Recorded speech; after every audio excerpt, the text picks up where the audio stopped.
Did you know that you've probably been drawing raindrops wrong your entire life? I say that because I have, and I just found out that raindrops are actually not shaped like teardrops. They are shaped more like hamburger buns and then parachutes.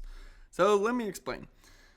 When we're looking at the teardrop shape, that's like something that you would expect coming out of your faucet. But when it comes to an actual raindrop, small ones are shaped like a circle. As they get larger, they take this hamburger shape.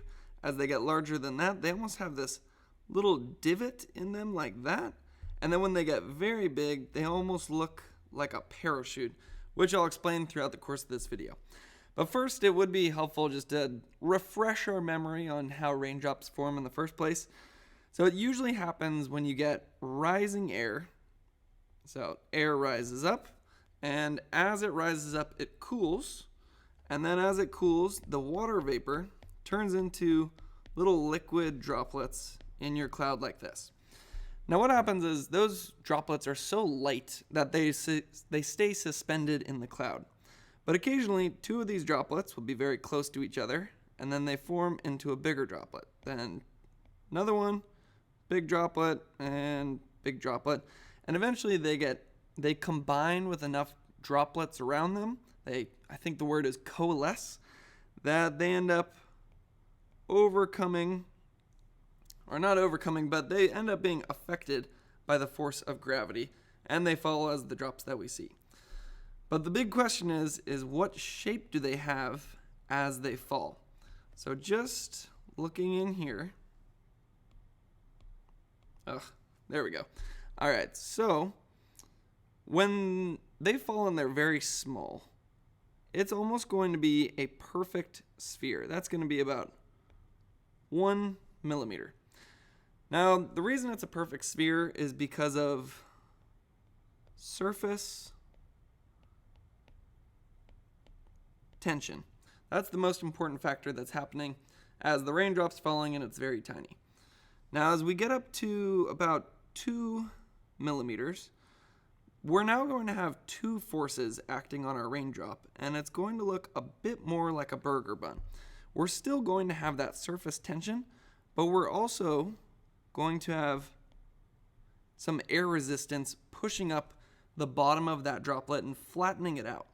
How you could think about this is it's almost like when you put your hand out of the car window and your hand is blowing backwards. That's air resistance. And the same thing is happening to the bottom of our droplet. It's almost like the air is pushing up against the bottom, so it flattens out. Now as we go to 3 millimeters, this is when the air resistance becomes even stronger, and this is also as the droplet's getting larger, so it's getting heavier, so it's falling faster, and then because it's falling faster and it's heavier, it's feeling more of that air resistance. So let's just complete this drawing right here. This isn't a great one, but as it gets even larger, it's going to look more like that, 3 millimeters.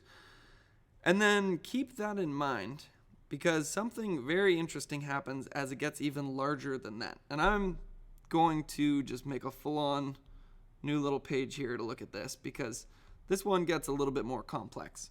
So this one is greater than 4.5 millimeters, and it's almost going to form a parachute. Now this one's a little bit harder to draw in 2 dimensions, but imagine something that looks like this.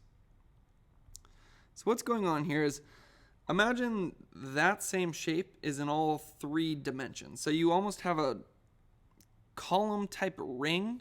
It almost reminds me of that energy reactor from the Iron Man movies, where it's this little ring, but in this case it's of water. And then all of this is being filled with air, and it's acting pretty much like a parachute. Now this, I think, is the coolest one because and you may have even seen this in your day-to-day life. The other day I was at the beach, and I noticed the waves were crashing into the rocks, and then there was just a huge splash that would go up in the air. And right as the droplets would start to fall back down, I noticed it almost looked like they were popping. And I wondered what was going on there. And this explains what happens.